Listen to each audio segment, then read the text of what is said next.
2025లో ఆంధ్రప్రదేశ్లో ఒక భారీ టీచర్ ఉద్యోగాల భర్తీ జరిగింది. లక్షలాది మంది నిరుద్యోగులు పరీక్ష రాశారు. 15,941 మందికి ప్రభుత్వ ఉపాధ్యాయ ఉద్యోగాలు వచ్చాయి. రికార్డు సమయంలో పారదర్శకంగా మెగా డిఎస్సిని పూర్తి చేశామని ప్రభుత్వం చెప్పింది. కానీ సమిష్టి కృషి వల్లనే మెగా డిఎస్సి మెగా హిట్ అయింది. 150 రోజుల్లో 150 కేసులు వేసిన ఈ రోజు మీకు ఆఫర్ లెటర్ కూడా అందించిన ఘనత ఈ కూటమి ప్రభుత్వాన్ని. కొన్ని నెలలు గడిచిన తర్వాత అదే డిఎస్సిపై తీవ్ర ఆరోపణలు మొదలయ్యాయి. ఒక ఎస్సీఈఆర్టీ అవుట్సోర్సింగ్ ఉద్యోగికి పరీక్షకు సంబంధించిన కీలక సమాచారం అందుబాటులో ఉందా? అతనే డిఎస్సి రాసి అత్యున్నత ర్యాంకులు సాధించాడా? స్పోర్ట్స్ కోటాలో నకిలీ సర్టిఫికేట్లు ఉపయోగించారా? నార్మలైజేషన్ పేరుతో ఇంకొంతమంది అభ్యర్థులకు అదనపు మార్కులు వచ్చాయా? ఒక్కో టీచర్ పోస్టు లక్షల రూపాయలకు అమ్మారనే ఆరోపణల్లో నిజమెంత? మెగా డిఎస్సిలో నిజంగా అక్రమాలు జరిగాయా, లేక రాజకీయంగా టీచర్ ఉద్యోగాల భర్తీని స్కామ్గా మార్చారా? మరి ఈ వివాదంలో అసలు నిజమేంటి? మెగా డిఎస్సి వివాదం రాత్రికి రాత్రే జరిగింది కాదు. 2025లో జరిగిన టీచర్ ఉద్యోగాల భర్తీకి సంబంధించిన రిజర్వేషన్ అమలు, స్పోర్ట్స్ కోటా, మెరిట్ జాబితా వంటి అంశాలపై 2025 నుంచే లీగల్ అబ్జెక్షన్స్ వచ్చాయి. అయితే అవి 2026లో అభ్యర్థుల అసంతృప్తి, సోషల్ మీడియా చర్చలు, ప్రతిపక్ష రాజకీయ ఆరోపణలతో పెద్ద రాజకీయ వివాదంగా మారాయి. 2025 ఏప్రిల్ మేలో నోటిఫికేషన్ ప్రక్రియ ప్రారంభమైన తర్వాత జూన్ 6 నుంచి జూలై 2 వరకు మెగా డిఎస్సి పరీక్షలు నిర్వహించారు. సుమారు 3,36,000 మంది అభ్యర్థులు నమోదు చేసుకోగా దాదాపు 93% మంది పరీక్షలకు హాజరయ్యారు. ఆగస్టు 1న తుదికి విడుదలైంది. అభ్యంతరాలను పరిశీలించిన తర్వాత ఫలితాలను ఆగస్టు 11న ప్రకటించారు. ఈ ప్రక్రియలో వివిధ షిఫ్ట్ల మార్కులను సమన్వయం చేయడానికి నార్మలైజేషన్ పద్ధతిని ఉపయోగించినట్లు ప్రభుత్వం తెలిపింది. సెప్టెంబర్ 15న తుది ఎంపిక జాబితా విడుదలై 15,941 మంది అభ్యర్థులు ఎంపికయ్యారు. దీంతో ప్రభుత్వం వేగంగా భారీ నియామక ప్రక్రియను పూర్తి చేశామని పేర్కొంది.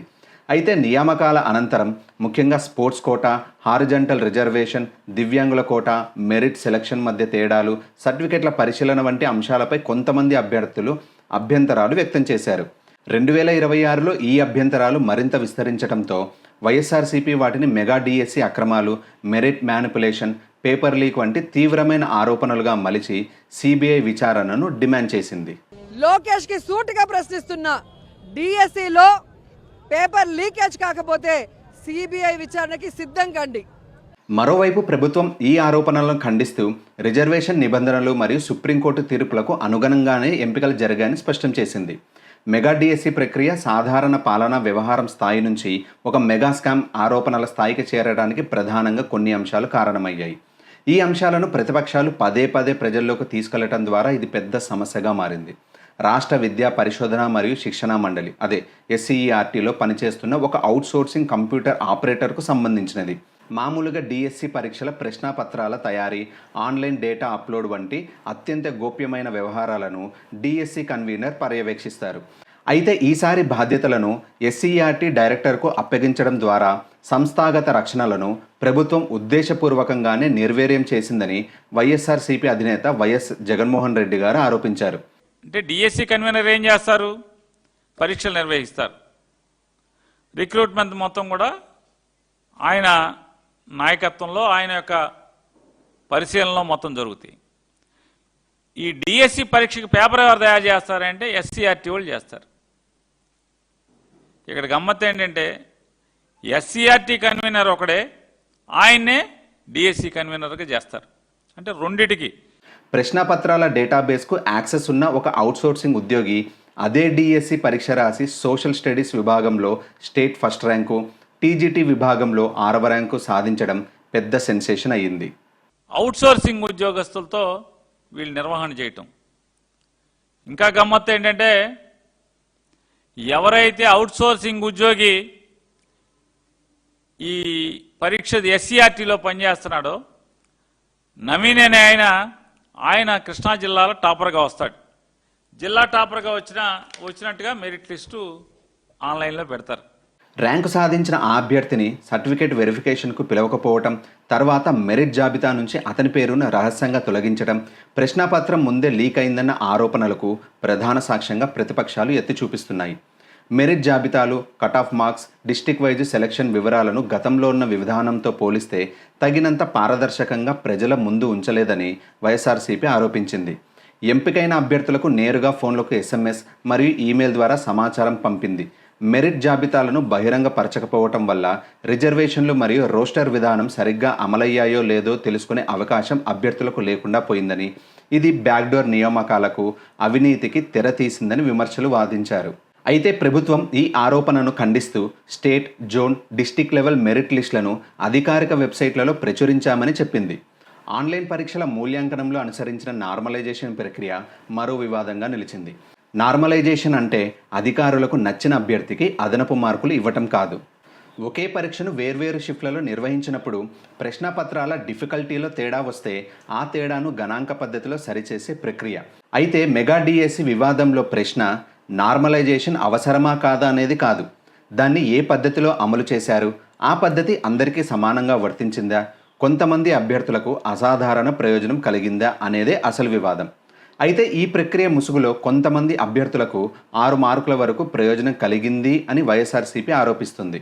అధికార పార్టీ నేతల కనుసన్నల్లో ఒక్కో ఉపాధ్యాయ పోస్టును అమ్ముకున్నారని, ఇది డిఎస్సి కాదని దగా డిఎస్సి అని వైఎస్ఆర్సీపీ నేతలు తీవ్ర వ్యాఖ్యలు చేస్తున్నారు. ఈ అంశాలను వైఎస్ఆర్సీపీ వరుసగా ప్రజల్లోకి తీసుకెళ్లి సిబిఐ స్వతంత్ర దర్యాప్తు కోసం డిమాండ్ చేసింది. దీంతో ఒక రిక్రూట్మెంట్ రిలేటెడ్ డిస్ప్యూట్ క్రమంగా ఒక పెద్ద రాజకీయ వివాదంగా మారింది. విద్యార్థుల మరియు నిరుద్యోగుల భవిష్యత్తుతో చెలగాటమాడిన రాష్ట్ర విద్యాశాఖ మంత్రి నారా లోకేష్ తక్షణమే నైతిక బాధ్యత వహిస్తూ తన పదవికి రాజీనామా చేయాలని మాజీ మంత్రులు రోజా, పేర్ని నాని మరియు సజ్జల రామకృష్ణారెడ్డి లాంటి వారు పదే పదే డిమాండ్ చేస్తున్నారు. లోకేష్ గారు ఏదైతే ఈ మెగా డిఎస్సిని దగా డిఎస్సిగా మార్చారో వెంటనే ఆయన రాజీనామా ఇవ్వాలి అనేది వైఎస్ఆర్సీపీ పార్టీ ప్రధానమైన డిమాండ్. ప్రతిపక్షాల దాడులను తిప్పికొట్టడంలో అధికార టీడీపీ రక్షణాత్మక ధోరణితో పాటు తీవ్రమైన ఎదురుదాడికి దిగింది. రాష్ట్రంలో ఎడ్యుకేషన్ రిఫార్మ్స్ కోసం మంత్రి నారా లోకేష్ పడుతున్న శ్రమను, దానికి వస్తున్న ప్రజాదరణను ఓర్వలేకనే వైసీపీ అనవసర రాద్ధాంతం చేస్తోందని టీడీపీ విమర్శించింది. క్రీడాకారుల కోటా కింద జరిగిన నియామకాలు పారదర్శకతను కోల్పోయాయన్న ఆరోపణలు తీవ్ర స్థాయిలో వస్తున్నాయి. ప్రభుత్వ ఉత్తర్వులు, జీవోల ఆధారంగా ఈ క్రీడా కోటా నియామకాలు జరిగాయి. కొత్త స్పోర్ట్స్ పాలసీ 2024-29 ప్రకారం రాష్ట్ర ప్రభుత్వం క్రీడాకారులకు ప్రభుత్వ ఉద్యోగాల్లో ఉన్న రిజర్వేషన్ను 2 నుంచి 3% పెంచింది. అయితే ఈ నియామకాల్లో నిబంధనలను తమకు అనుకూలంగా మార్చుకున్నారని ప్రతిపక్షాలు ఆరోపించాయి. ప్రధానంగా జాతీయ మరియు అంతర్జాతీయ పతకాలు సాధించిన క్రీడాకారులకు డిఎస్సి వ్రాత పరీక్ష రాయాల్సిన అవసరం లేకుండానే నేరుగా ఉద్యోగాలు పొందే వెసులుబాటు కల్పించడం వివాదమైంది. దీన్ని ఆసరాగా చేసుకుని నకిలీ సర్టిఫికేట్లు సృష్టించి కనీస సంబంధం లేని వ్యక్తులకు బ్యాక్డోర్ ద్వారా ఉద్యోగాలు ఇప్పించారని వైసీపీ ఆరోపించింది. ఫేక్ సర్టిఫికెట్లు, బ్రిడ్జ్ గేమ్ అంట, తాడు పట్టుకొని లాక్కుంటారు కదా ఈ సైడ్ ఆ సైడ్, చిన్నపిల్లలు లేడీస్ ఆడే గేమ్, దాన్ని ఉద్యోగాల కోసం పెట్టి దాంట్లో సెలెక్ట్ చేసామని చూపిస్తున్నారు. అలాగే మీరు చూస్తే పేకాట, ఈ విధంగా ఎగ్జామ్స్ లేకుండా దొంగ సర్టిఫికెట్లతో డబ్బులు ఇచ్చి ఉద్యోగాలు కొనుక్కుంటే రేపు పిల్లల భవిష్యత్తు ఏమవ్వాలి? సర్టిఫికేట్ల అప్లోడింగ్ సమయంలో ఫోర్జరీ సంతకాలు ఉన్న పత్రాలను ఆమోదించారని, కోర్టు వివాదం మొదలైన తర్వాత ఆన్లైన్ వెబ్సైట్ నుంచి వాటిని తొలగించి మార్పులు చేశారని ఆరోపణలు చేశారు. అంతేకాకుండా అసలు గణితం, సైన్స్ లాంటి కోర్ సబ్జెక్టుల్లో బోధన అనుభవం లేని క్రీడాకారులు ఆయా సబ్జెక్టుల టీచర్లుగా ఎలా న్యాయం చేస్తారని ప్రశ్నిస్తున్నారు.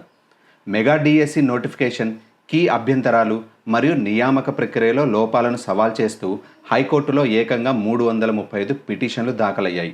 ఇందులో కేవలం స్పోర్ట్స్ కోటాకు సంబంధించినవే 69 పిటిషన్లు ఉన్నాయి. దాదాపుగా 300కు పైగా కేసులు కోర్టులో వేసి ఈరోజు అర్హులైన అభ్యర్థులు పోరాడుతుంటే బాధ్యత కలిగిన లోకేష్ దానికి సమాధానం చెప్పాలి. ఉదాహరణకు బేస్బాల్ మరియు సాఫ్ట్బాల్ క్రీడాకారులు దాఖలు చేసిన రిట్ పిటిషన్లలో వారు జాతీయ, అంతర్జాతీయ స్థాయిలో పతకాలు సాధించినప్పటికీ సర్టిఫికేట్ వెరిఫికేషన్ సమయంలో వారిని కావాలనే పక్కన పెట్టారని ఆరోపించారు. ఈ విభేదాల మధ్య అభ్యర్థుల నేషనల్ మరియు స్టేట్ లెవెల్ సర్టిఫికేట్స్ను పూర్తిగా పరిశీలించకుండా క్యాండిడేట్స్ను తిరస్కరించడం సరైంది కాదని హైకోర్టు చెప్పింది. కఠినమైన డిఫరెంట్ స్టేజెస్లో వెరిఫికేషన్ను నిర్వహించి గుర్తింపు పొందిన క్రీడా విభాగాల్లో భారత ప్రభుత్వ మార్గదర్శకాల ప్రకారమే మెరిట్ జాబితా రూపొందించామని, నకిలీ సర్టిఫికేట్లు సమర్పించిన వారిపై కఠిన చర్యలు తీసుకుంటామని ప్రభుత్వం హెచ్చరించింది. ఈ క్రమంలోనే కోర్టులో సిబిఐ విచారణ కోరుతూ వేసిన పిల్పై తీవ్ర ప్రశ్నలు లేవనెత్తడంతో వైసీపీ తన రాజకీయ పోరాటాన్ని ప్రజల మధ్యకు తీసుకెళ్లింది. జూలై మరియు ఆగస్టు 2026 నెలల్లో రాష్ట్ర వ్యాప్తంగా నిరసన జ్వాలలు ఎగిసిపడ్డాయి. వైసీపీ విద్యార్థి మరియు యువజన విభాగాలు అన్ని జిల్లా కలెక్టరేట్లు మరియు నియోజకవర్గ కేంద్రాల్లో పెద్ద ఎత్తున ధర్నాలు, రిలే నిరాహార దీక్షలు చేపట్టాయి. రాష్ట్రమంతటా ఈ ఆందోళనలు విస్తరించాయి. దేశవ్యాప్తంగా సంచలనం సృష్టించిన నీట్ పేపర్ లీక్ కుంభకోణం సరిగ్గా ఇదే సమయంలో జరగడం వైసీపీ వాదనలకు ఆయుధంగా మారింది. న్యూఢిల్లీలోని జంతర్ మంతర్ వద్ద కాక్రోచ్ జనతా పార్టీ మరియు ఇతర విద్యార్థి సంఘాలు నేషనల్ టెస్టింగ్ ఏజెన్సీకి వ్యతిరేకంగా 36 రోజుల పాటు చేసిన చారిత్రాత్మక నిరసన ఫలితంగా అప్పటి కేంద్ర విద్యాశాఖ మంత్రి ధర్మేంద్ర ప్రధాన్ తన పదవికి రాజీనామా చేయాల్సి వచ్చింది. ఆ తర్వాత ప్రధానమంత్రి నరేంద్ర మోదీ నందన్ నీలేకని నేతృత్వంలో ఒక హై పవర్ టాస్క్ ఫోర్స్ను నియమించారు. సరిగ్గా ఈ జాతీయ పరిణామాలను వైసీపీ నేతలు ఆంధ్రప్రదేశ్ పరిస్థితికి తగ్గట్లుగా మార్చుకున్నారు. ఢిల్లీలో నీట్ పేపర్ లీక్ అయినప్పుడు నైతిక బాధ్యత వహిస్తూ కేంద్ర మంత్రి ధర్మేంద్ర ప్రధాన్ రాజీనామా చేసిన తరహాలోనే రాష్ట్రంలో ఎన్సీఈఆర్టీ అవుట్సోర్సింగ్ ఉద్యోగుల ద్వారా పేపర్ లీక్ అయినందుకు రాష్ట్ర విద్యాశాఖ మంత్రి నారా లోకేష్ ఎందుకు రాజీనామా చేయరు అని వైఎస్ఆర్సీపీ నాయకులు సూటిగా ప్రశ్నిస్తున్నారు. జాతీయ స్థాయిలో జరిగిన ఒక అతిపెద్ద విద్యా కుంభకోణం యొక్క ప్రభావాన్ని స్థానిక రాజకీయ అవసరాలకు వాడుకోవటంలో ప్రతిపక్షం అనుసరించిన ఈ వ్యూహం డిఎస్సి వివాదాన్ని మరింత ఎక్కువ చేసింది. ఈ రాజకీయ న్యాయపరమైన వివాదం మధ్యలో మరో వర్గం తీవ్ర ఆందోళనకు గురైంది. వారే మెగా డిఎస్సి ద్వారా ఎన్నికైన ఉపాధ్యాయులు. మెగా డిఎస్సి ద్వారా ఎన్నికైన అభ్యర్థులు తాము నియమ నిబంధనల ప్రకారం పరీక్ష రాసి మెరిట్ ఆధారంగా ఎంపికయ్యామని చెబుతుండగా తమ నియామకాలను రద్దు చేసేలా రాజకీయ ఒత్తిడికి తీసుకురావద్దని వారు కోరారు. ఈ అసంతృప్తి ఆగస్టు 8, 2026న కర్నూలులో జరిగిన ఆత్మగౌరవ ర్యాలీ రూపంలో బహిరంగ నిరసనగా కూడా బయటపడింది. ఈ ర్యాలీలో పాల్గొన్న మెగా డిఎస్సి అభ్యర్థులు తమ రిక్రూట్మెంట్పై వైఎస్ఆర్సీపీ చేస్తున్న ప్రచారాన్ని ఫాల్స్ ప్రోపగండా అని చెప్పారు. మెగా డిఎస్సిని దగా డిఎస్సి అంటున్నారు. వీళ్ళు చూసారా, దగా డిఎస్సినో ఇది మెగా డిఎస్సినో.